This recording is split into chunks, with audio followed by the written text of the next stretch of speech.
Selamat pagi, anak-anak.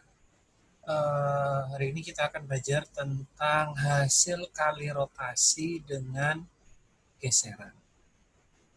Sebenarnya tidak banyak sih materi untuk hari ini, cuman perlu pemahaman yang cukup dan banyak-banyak latihan soal. Oke, untuk hasil kali rotasi dengan geseran hanya ada satu dalil, tapi ada dua ya, beranak dua ini. Jadi dalil pertama itu berbunyi untuk sembarang titik A, B, dan A, B, P dan besaran sudut theta selalu dapat ditemukan titik C dan D. Sedemikian hingga yang pertama yang A, SAB dikali R P, theta sama dengan R C, theta. Dan yang B, R P, theta dikali SAB sama dengan R D, theta. Atau untuk memperjelas seperti ini. Jadi ada 3 buah titik. Gini aja. Jadi ini kita akan coba buktikan yang dalil 1A.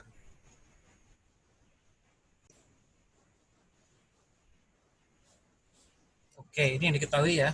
Jadi ada 3 buah titik, titik A, B, dan P, serta sudut theta. Nah, sudut tetanya itu tadi berkaitan dengan rotasi.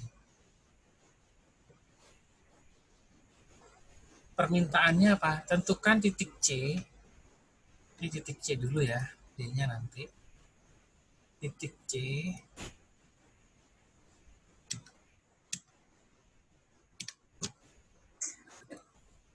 tentukan titik C. Titik C-nya diminta titik C-nya tentukan di manakah titik C sehingga SAB dikali RP, theta sama dengan RC, theta. Jadi ini yang diketahui SAB geseran dengan arah vektor AB. Karena ada titik A dan B-nya ketahui, saya gambar seperti ini bermudah. Ini sebenarnya sembarang ya, miring juga boleh, silakan. Kemudian ada RP, theta, jadi rotasi dengan pusat titik P dengan sudut putarnya yaitu theta.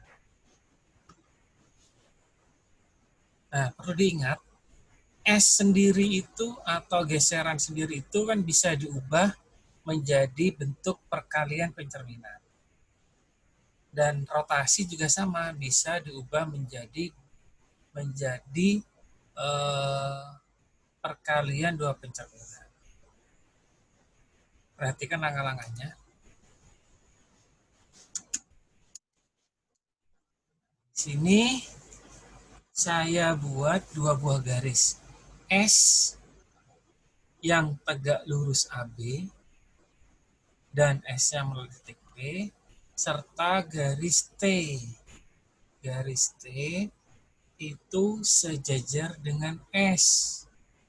Dan jarak antara garis S dan garis T itu adalah setengah dari panjang AB.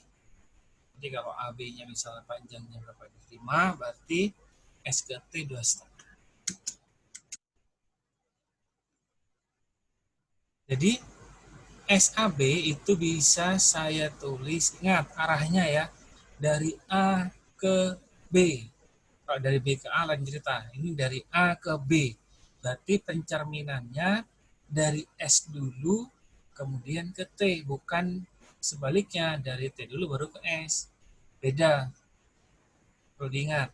Jadi SAB itu adalah pencerminan dari S kemudian ke Nah, dari S ke T ditulisnya adalah MT kali MS. MS-nya yang paling belakang, T-nya yang depan. Karena mencerminkannya dari kanan ke kiri ya. Jadi SAB sama dengan MT kali MS. Jarak antara S ke T-nya sama dengan setengah panjang AB. Kemudian S-nya sejajar dengan T. Kemudian saya lanjutkan. Kemudian karena di situ ada rotasi dengan titik pusat P sebesar theta, itu juga bisa saya buat sebuah pencerminan. Misalnya, nah lihat nih titik P-nya di sini. Tadi sudah ada garis S. Saya buat sembarang garis nih yang warna hijau. Saya namakan garis R.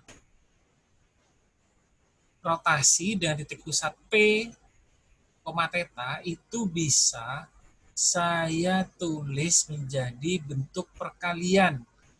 Yaitu, nah P itu kan kaitannya dengan garis S dan R. Jadi bisa saya tulis dalam bentuk MS kali ME.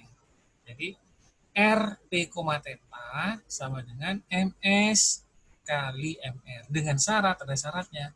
Sudut antara S dan R itu dibuat theta per 2. Karena sudut putarnya theta, maka S dan R itu besar sudutnya adalah theta per 2. Nah, ini theta per 2 ya. Ini juga theta per 2 otomatis.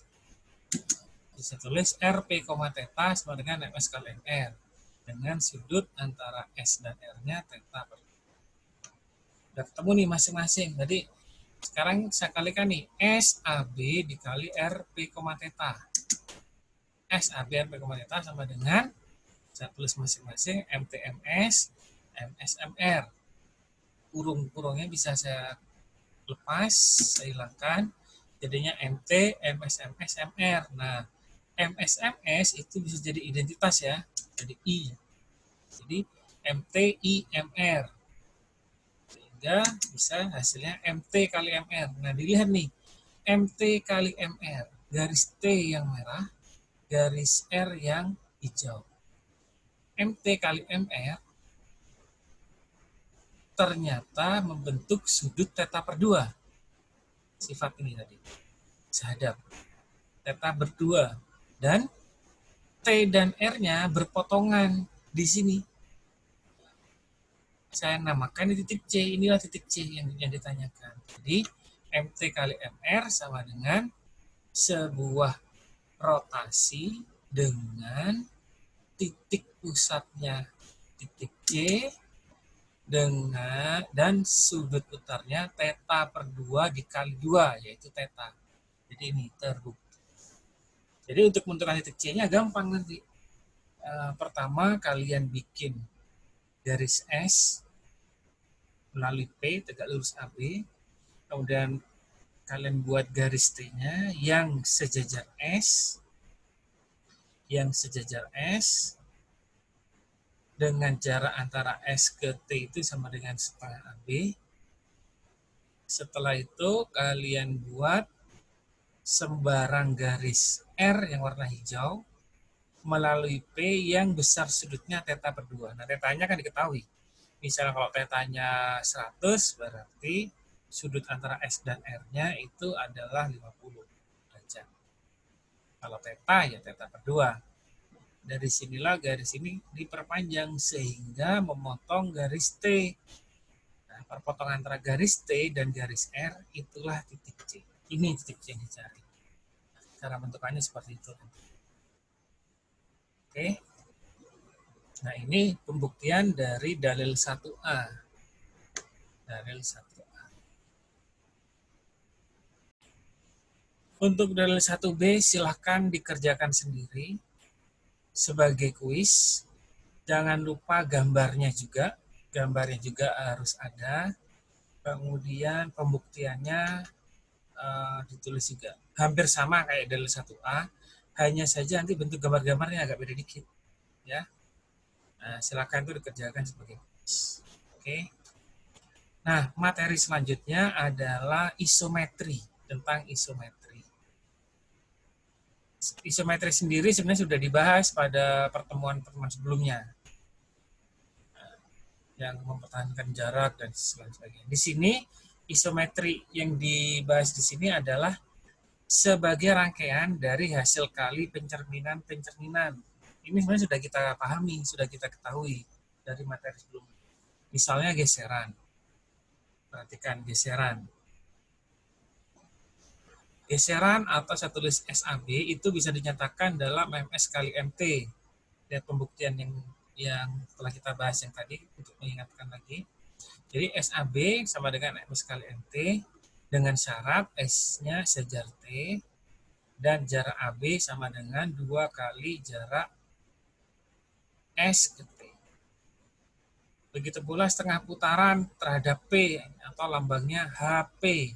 HP juga bisa dinyatakan dalam MS kali MT dengan syarat S-nya harus tegak lurus T. Sebenarnya HP ini juga bentuk khusus dari rotasi. Rotasi dengan pusat P dan sudut putarnya adalah 180 derajat. Ya, 180 derajat. Kalau dinyatakan dalam 2 kali pencerminan, maka pencerminannya itu sudutnya adalah theta per 2. Kalau rotasinya theta, maka sudut antara dua cermin itu harus theta per 2. Karena 180, maka theta per 2-nya 90 derajat. Otomatis S dan T-nya tegak lurus. Sedangkan titik P itu adalah perpotongan antara garis S dengan garis T. Ini setengah putar. Rotasi sekarang. Nah, rotasi udah dibahas tadi sebenarnya. Rotasi itu kalau dinyatakan dalam perkalian pencerminan MS kali MT, sudut antara S dan T-nya itu harus theta per 2, sedangkan perpotongan antara garis S dan garis T itu adalah titik P. Kalau pencerminan geser, ingat pencerminan geser lambangnya G. G sama dengan MT kali MS di pencerminan geser. Ini bisa bolak-balik ya. Dicerminkan dulu, ini digeser dulu, baru dicerminkan. Syaratnya apa? T garis T dan vektor AB itu harus sejajar. Buka lagi materi tentang pencerminan geser. Itu G sama dengan MT kali SAB. Dengan syarat T dan garis AB-nya dan vektor AB-nya itu harus sejajar. Kalau ini itu atau pencerminan geser itu saya ubah menjadi pencerminan, maka MT-nya tetap. SAB-nya bisa diubah menjadi MS kali MR dengan syarat, nah balik lagi ke atas nih, SAB kan bisa tulis MS kali MT, atau di sini SAB sama dengan MS kali MR dengan syarat S-nya sejajar R. Karena S sejajar R, maka S-nya itu pasti tegak lurus. Tegak lurus.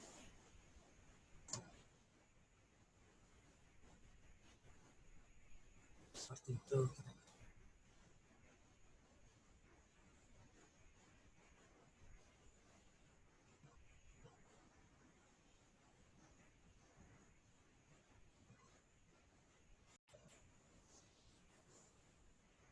Nah, selanjut ke contoh.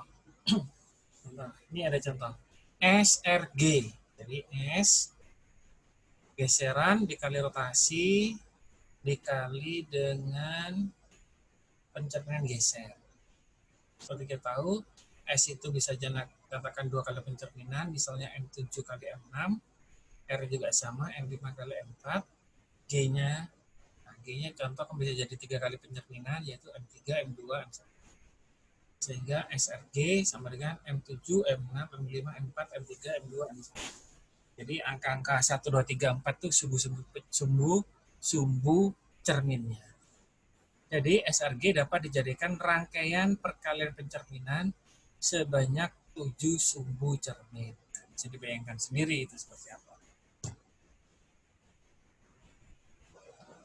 Rangkaian pencerminan MN akan merupakan isometri searah bila N-nya genap dan isometri berlawanan jika N-nya ganjil.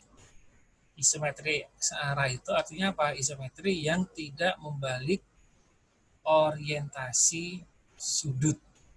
Kalau isometri berlawanan, isometri yang membalik orientasi atau arah sudut. Seperti kalian bayangkan aja, jadi kalau misalnya ada 2 cermin, kalian bayangkan bercermin di situ, gimana nanti hasilnya. Tadinya dia jadi kanan, kalau 2 kali cermin berarti isometris arah karena N-nya genap, kanan tetap jadi kanan hasilnya. Kalau berlawanan, satu cermin aja. Jadi kalau kalian lihat bercermin, kalau kalian angkat tangan kanan, di cermin itu yang terangkat tangan kiri. Itu bayangan isometri berlawanan.